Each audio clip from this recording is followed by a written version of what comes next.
তারা তাদের হাজবেন্ডদেরকে দোষারোপ করছে যে তোমার হয়তো সমস্যা, তোমার হয়তো সাইজে কোনো রকম প্রবলেম আছে, অথবা সময়ের প্রবলেম আছে, অথবা একাধিকবার করতে পারছো না। গাঁজা সেবনকারীর ভেতরে 70 জন মানুষ কিন্তু তার বয়স 40 হবার আগেই উত্থানজনিত সমস্যা সহ বিভিন্ন রকম যৌন সমস্যাতে ভুক্তভোগী হতে যাচ্ছেন।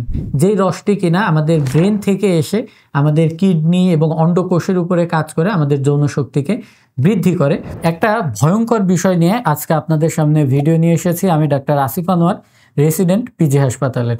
যে ভয়ের বিষয়টি আমি আজকে আপনাদের সঙ্গে শেয়ার করতে চাচ্ছি, যদি আপনার বয়স 40-এর নিচে হয়ে থাকে সেক্ষেত্রে কিন্তু আপনার ভেতরেও এই ভয়ের কারণটি রয়ে গেছে।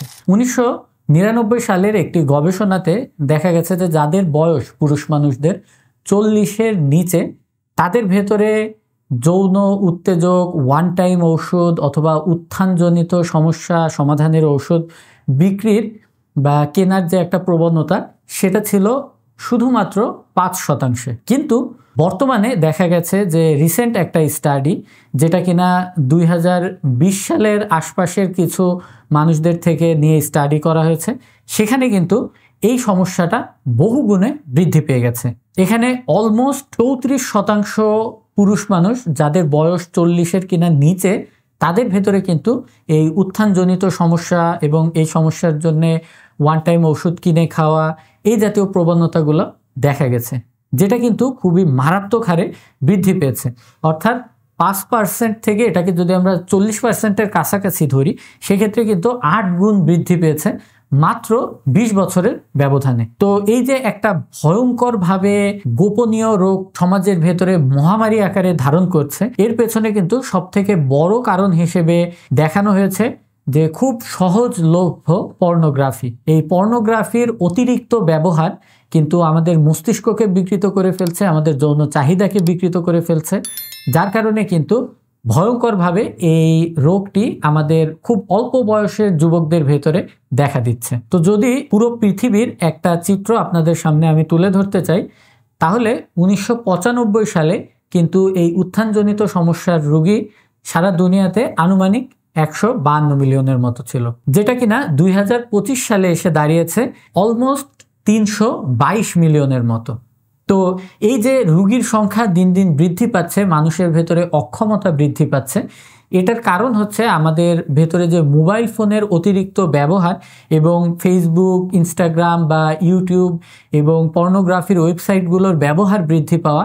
এমনকি আমাদের ফোনে কিন্তু আমরা এখন 2 থেকে 3 ক্লিকের মাধ্যমেই যে কোনো খারাপ ওয়েবসাইটে চলে যেতে পারি, যেটা কিনা বয়সের কারণে আমরা 18-র কম বা 18-র বেশি দিয়ে নিয়ন্ত্রণ করার চেষ্টা করি। ক্ষতির পরিমাণটা কিন্তু অল্প বয়স বা বেশি বয়স সকলের ভেতরেই দেখা যায়।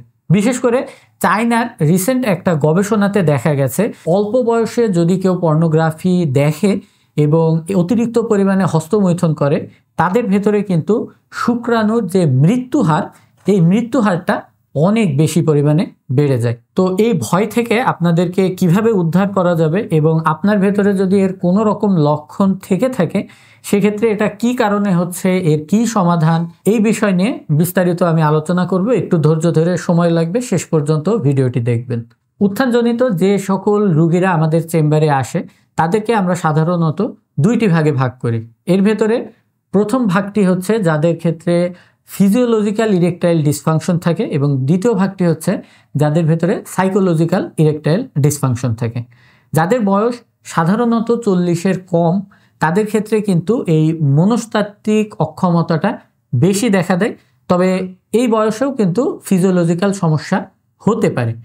আর যাদের বয়স 40-এর বেশি থাকে, তাদের ক্ষেত্রে কিন্তু আমরা ফিজিওলজিক্যাল ইরেকটাইল ডিসফাংশন দেখি, যেটার কারণ হতে পারে আপনার গোপনাঙ্গের রক্তনালী, হতে পারে আপনার গোপনাঙ্গের স্নায়ুতাত্ত্বিক কোনো রকম সমস্যা, অথবা কোনো রকম সাবস্টেন্স অ্যাবিউজ, হতে পারে সেটা ধূমপান, মদপান, অথবা আপনি কোনো রোগের জন্য ঔষধ খাচ্ছেন, যেই ঔষধের পার্শ্ব প্রতিক্রিয়া, অথবা বিভিন্ন রকম নেশাজাতক দ্রব্যের পার্শ্ব প্রতিক্রিয়া। রিসেন্ট আরেকটা গবেষণাতে একটা ভয়ঙ্কর তথ্য উঠে এসেছে, যেটাকে আমরা অনেক সময় হেলদি এবং স্বাস্থ্যকর বলে মনে করি।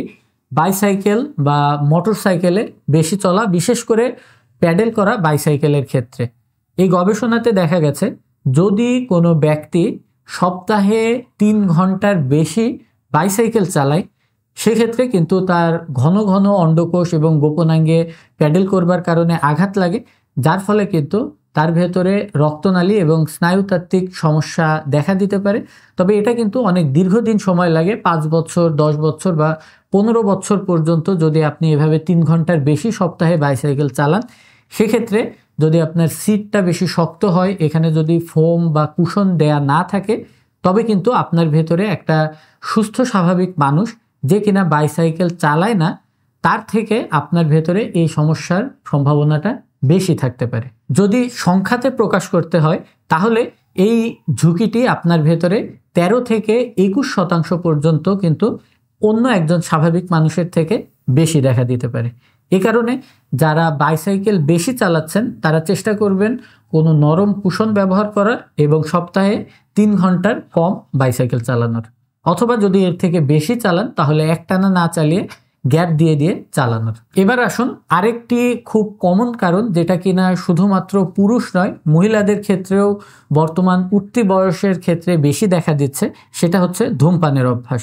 হতে পারে সেটা সিগারেট, অথবা হতে পারে সেটা সিগারেট অথবা ভেপ। এই জাতীয় বিষয়গুলো ব্যবহারের কারণে আমাদের ভেতরে যে সাইকোলজি অর্থাৎ মনস্তাত্ত্বিক সমস্যা, এর পাশাপাশি শারীরিক যে ফিজিওলজিক্যাল সমস্যা, সেটার প্রবণতাটাও কিন্তু বৃদ্ধি পাচ্ছে। বিশেষ করে এই ধূমপান এবং সিগারেটের ভেতরে যে নিকোটিন জাতীয় পদার্থ থাকে, এটা কিন্তু রক্তনালীর যে সংকোচন আছে এটাকে খুব বেশিভাবে প্রভাবিত করে এবং গোপনাঙ্গের রক্ত চলাচলের মাত্রা, এর পাশাপাশি মেয়েদের ক্ষেত্রে বিশেষ করে যে অতি সংবেদনশীল গোপনাঙ্গের অংশ ক্লাইটোরিস, যেটার উত্তেজনার কারণে তাদের ভেতরে তৃপ্তি এবং অর্গাজম আসে, এই ক্লাইটোরিসের রক্ত চলাচলের মাত্রা কমিয়ে দেয়, যার ফলে কিন্তু সহবাসের পরে তাদের ভেতরে যে অর্গাজম বা তৃপ্তি আসবে এটা আসে না, এবং এর দোষটা কিন্তু পুরুষদের উপরে গিয়ে পড়ে। একইভাবে পুরুষদের গোপনাঙ্গের রক্ত চলাচল কমে আসার কারণে লিঙ্গটা অনেকটা শীতল থাকে, আগের মতো শক্ত হয় না, শিথিলতা দেখা দেয়। এবং যে ব্যক্তি এই জাতীয় ধূমপান বা ভেপ ব্যবহার করে না, তার থেকে কিন্তু একজন ধূমপায়ীর ভেতরে এই উত্থানজনিত সমস্যা সৃষ্টি হবার প্রবণতা 2 গুণ বা 3 গুণ নয়, 5 গুণ পর্যন্ত বেশি দেখা দেয়। যার ফলে এই ঝুঁকিটা কিন্তু আপনি চাইলেই খুব সহজে আপনার ভেতর থেকে এড়িয়ে দিতে পারেন। যদি আপনার বয়স কম হয়, সেক্ষেত্রে কিন্তু আপনি ধূমপান ছাড়লে এটা 10 থেকে 15 বছরের ভেতরে 100% আপনার শরীরটা রিকভারি হয়ে যায়। আপনার ফুসফুসের ক্যান্সার, হার্ট অ্যাটাক, স্ট্রোক, এগুলো যেমন ঝুঁকি একটা স্বাভাবিক মানুষের পর্যায়ে চলে আসে, এই উত্থানজনিত সমস্যাও কিন্তু তখন 5 গুণের থেকে একজন নন স্মোকারের সমপরিমাণ ঝুঁকিতে আপনি চলে আসেন। অর্থাৎ আপনার ভেতরে এবং যে ধূমপান করেনি তার ভেতরে আর কোনো রকম পার্থক্য থাকে না, তবে সেটা কিন্তু 15 বছর পর্যন্ত সময় লাগতে পারে। এবার আসুন আমরা জানব যে শুধু পুরুষ নয়, মেয়েরা কিভাবে 18 থেকে 29 বছর বয়স রেঞ্জের ভেতরে যারা আছেন তারা এই পর্নোগ্রাফির বাজে ব্যবহারের কারণে অ্যাফেক্টেড হচ্ছেন। এখানে 3 রকম সমস্যার কথা আমি খুব নির্দিষ্ট করে আপনাদের সামনে তুলে ধরব, আশা করছি আপনারা বুঝতে পারবেন। প্রথম যে সমস্যাটির কথা বলবো, এখানে দেখা গেছে যে অলমোস্ট 32% মেয়েদের ভেতরে যারা পর্নোগ্রাফি বা বিবাহের আগে অন্য পুরুষদের সঙ্গে সহবাসে আসক্ত থাকেন, তাদের ক্ষেত্রে যে নিজের ভেতরে একটা যৌন উত্তেজনা বা যৌন চাহিদা তৈরি হবে, বিবাহের পরে এই জিনিসটি কমে আসে। অর্থাৎ প্রতি 100 জন দম্পতির ভেতরে 32% পরিবারে কিন্তু এই জাতীয় সমস্যা দেখা দিচ্ছে, যে সহবাসের জন্য পুরুষের কোনো সমস্যা না থাকলেও স্ত্রীর ভেতরে এই বিষয়ে প্রচুর পরিমাণে ভয়, অনীহা বা আগ্রহের অভাব দেখা দিচ্ছে। এটার কারণে কিন্তু ওষুধপত্র খেয়েও অনেক সময় এই সমস্যার সমাধানে পৌঁছানো যাচ্ছে না। দ্বিতীয় যে সমস্যাটি মেয়েদের ভেতরে দেখা দিচ্ছে, সেটা হচ্ছে 26% মেয়েদের ভেতরে দেখা যায় সহবাসের পরও তাদের ভেতরে যে উত্তেজনার ঘাটতি থাকে, যার কারণে তারা অর্গাজমে পৌঁছাতে পারছে না এবং যে সহবাসের চরম সুখ এটা তারা পাচ্ছেন না, এবং যার ফলপ্রসূতে কিন্তু তারা তাদের হাজব্যান্ডদেরকে দোষারোপ করছে যে তোমার হয়তো সমস্যা, তোমার হয়তো সাইজে কোনো রকম প্রবলেম আছে, অথবা সময়ের প্রবলেম আছে, অথবা একাধিকবার করতে পারছো না, এই কারণে অর্গাজম হচ্ছে না। কিন্তু পরীক্ষা নিরীক্ষার মাধ্যমে দেখা যাচ্ছে হাজবেন্ডের কোনো সমস্যা নেই, কিন্তু স্ত্রীর বিবাহের পূর্ববর্তী যে বিভিন্ন রকম উত্তেজনাশীল ভিডিও দেখা বা বিভিন্ন জায়গাতে সহবাসে আসক্ত হয়ে পড়া, এগুলোর কারণে দাম্পত্য জীবনে 26% মানুষের ক্ষেত্রে এই সমস্যাটি দেখা দিচ্ছে এবং এমনই কিন্তু উঠে এসেছে এই রিসেন্ট গবেষণাতে। এবং মেয়েদের শেষ যে সমস্যাটির কথা আমি বলবো সেটা হচ্ছে 19% মেয়ে যাদের বয়স কিনা এই 20-এর আশপাশে অর্থাৎ 30-এর আগে, তাদের ভেতরে সহবাসের সময় যোনিপথে যে পিচ্ছিল পানি আসবে, লুব্রিকেশন হবে, এটার সমস্যা দেখা দিচ্ছে, যার ফলে সহবাসটা হয়ে উঠছে খুব বেশি ব্যথার এবং এখানে ঘর্ষণের ফলে বিভিন্ন রকম লাল হয়ে যাওয়া, ছিলে যাওয়া এবং লুব্রিকেশন না থাকবার কারণে যে হাজবেন্ড রয়েছেন তারও কিন্তু সময়ের ঘাটতি দেখা দিচ্ছে। তো এই যে 19% মেয়েদের কথা আমি বলছি, তাদের ক্ষেত্রে সমাধানের জন্য কিন্তু বিভিন্ন রকম লুব্রিকেশন জেল, KY জেলি বা ওয়াটার বেসড যে পার্সোনাল লুব্রিকেশন জেল আছে, এগুলো ব্যবহারের মাধ্যমে সমাধান করা সম্ভব হচ্ছে। কিন্তু আগের যে 2টি সমস্যার কথা বললাম, এগুলো কিন্তু দিনকে দিন জটিল থেকে জটিলতর হতে যাচ্ছে। এবার আসি, পর্নোগ্রাফির পাশাপাশি সবথেকে এই দেশে বেশি যে নেশাজাতক দ্রব্য ব্যবহার করা হয় গাঁজা, এটার ইফেক্টের কারণে কি জাতীয় উত্থানজনিত সমস্যা দেখা দিচ্ছে সেই বিষয়ে।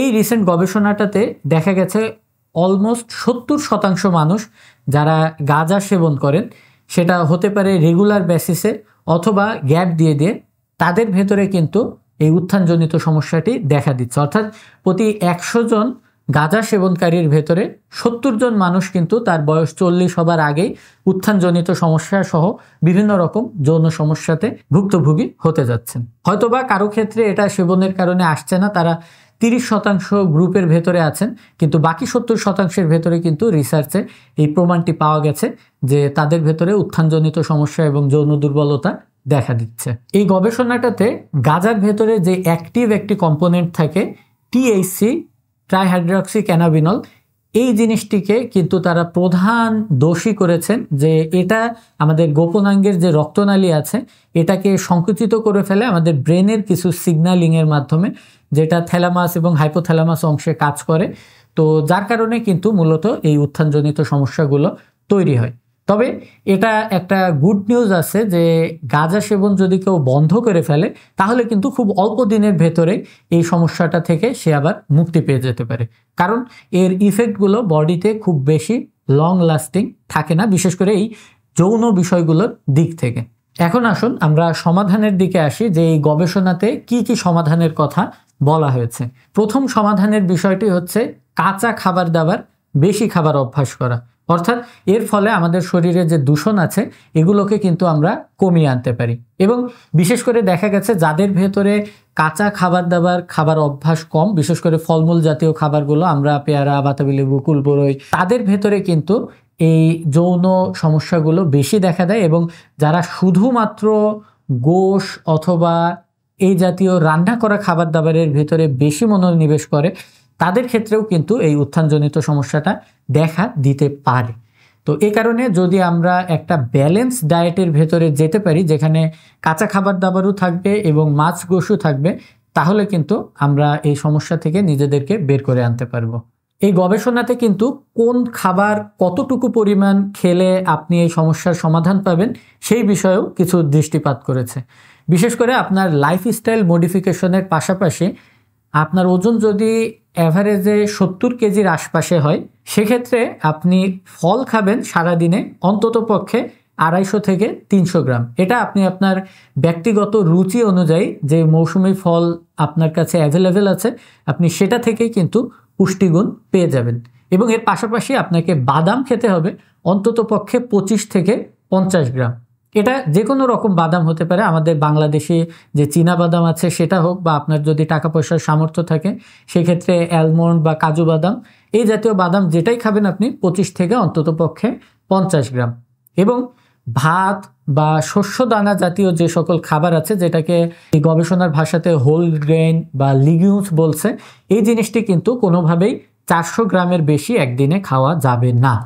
এবং সেক্ষেত্রে যদি আমরা একেবারে সাদা যে চালটি আছে এটাকে যদি অ্যাভয়েড করতে পারি, তো সেক্ষেত্রে কিন্তু আরও বেশি ভালো হয়। যদি কম দামি চাল খান সেটা কিন্তু আপনার শরীরের জন্য ক্ষতির পরিমাণ কম হবে।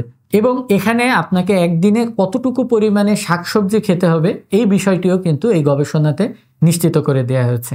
অন্ততপক্ষে 125 থেকে 150 গ্রাম পর্যন্ত সবজি কিন্তু আপনাকে একদিনে খেতে হবে। সেটা হতে পারে লাল শাক, পালং শাক, ডাঁটা শাক, অথবা যে কোনো রকম তরিতরকারি যেমন পটল, বেগুন, চিচিঙ্গা বা ঢেঁড়স, এই জাতীয় যে কোনো রকম সবজি। তো এই জাতীয় খাদ্যাভ্যাস যদি আপনি আস্তে আস্তে তৈরি করতে পারেন, এটা কিন্তু আপনাকে এই সমস্যা থেকে মুক্তি দেবে। এখন আমরা আসি এই গবেষণার শেষ দিকের কিছু আলোচনা নিয়ে, যেখানে তারা প্রমাণ করেছেন যে কিভাবে বিভিন্ন রকম নেশাজাতক দ্রব্য ব্যবহার, বিশেষ করে স্ট্যাসি বা ক্যাটামিন, এই জাতীয় যে সকল নেশাজাতক দ্রব্য আছে, যেটাকে আমাদের দেশে অনেকে এলএসডি অথবা যে বিভিন্ন রকম ইয়াবা এই জাতীয় নামেও পরিচিত আছে।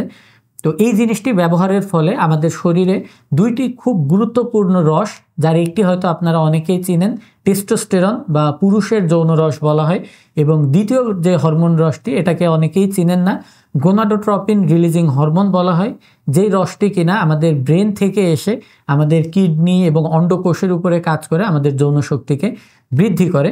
এই জাতীয় নেশাজাতক দ্রব্য ব্যবহার করবার কারণে কিন্তু এই রসগুলো কমতে থাকে, এবং এখানে হলুদ রঙের যে পিলারটি দেখানো হচ্ছে, এই হলুদ রঙটি বৃদ্ধি পাওয়ার অর্থ হচ্ছে আপনার ভেতরে যে যৌন উত্তেজনা কমে আসা এবং ইরেকটাইল ডিসফাংশন এবং উত্থানজনিত রোগ, এটার পরিমাণটা বৃদ্ধি পেতে থাকে। তো যার ভেতরে এই গোনাডোট্রপিন রিলিজিং হরমোন এবং টেস্টোস্টেরন বেশি থাকবে, তার ভেতরে কিন্তু এই যৌন রোগটি কম দেখা দিবে, এবং যার ভেতরে এই যৌন রসটি কমে আসবে, তার ভেতরে উত্থানজনিত সমস্যাটি বেশি দেখা দিবে। তো গবেষণার এই পর্যায়টিতে আলোচনা করা হয়েছে যে 40 বছরের পরবর্তীতে কি কি ঘটনা ঘটে এই বিষয়গুলো নিয়ে।